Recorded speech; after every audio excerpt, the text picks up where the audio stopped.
ത്തിന്റെ ഭാഗമായി കൊല്ലത്ത് ബിജെപിയും പട്ടികജാതി മോർച്ചയും സംയുക്തമായി സ്വദേശി ഉൽപ്പന്നങ്ങളുടെ പ്രദർശനവും വിപണനവും സംഘടിപ്പിച്ചു. പ്രധാനമന്ത്രി മൻ കി ബാത്തിലൂടെ ആഹ്വാനം ചെയ്ത പ്രകാരം എല്ലാവരും സ്വദേശി പ്രതിജ്ഞ ചൊല്ലി.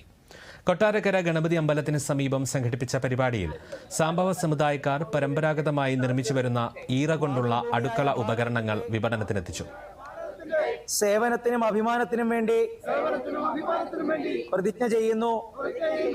എന്റെ നിത്യജീവിതത്തിൽ ഞാൻ പ്രധാനമായും സ്വദേശി ഉൽപ്പന്നങ്ങൾ ഉപയോഗിക്കുകയും വിദേശ നിർമ്മിത വസ്തുക്കൾക്ക് പകരം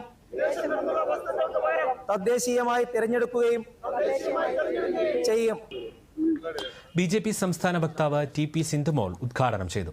സ്വദേശി ഉൽപ്പന്നങ്ങളിലേക്ക് മാറാനുള്ള പ്രധാനമന്ത്രിയുടെ ആഹ്വാനത്തിന് പിന്നിൽ പൗരന്മാർക്കും രാജ്യത്തിനും ഗുണകരമായ നിരവധി കാര്യങ്ങളുണ്ടെന്നും മാറ്റം വീടുകളിൽ നിന്ന് ആരംഭിക്കണമെന്നും അവർ പറഞ്ഞു. പട്ടികജാതി മോർച്ച സംസ്ഥാന ജനറൽ സെക്രട്ടറി ബി ബബുൽദേവ് വിപണനോദ്ഘാടനം നിർവഹിച്ചു.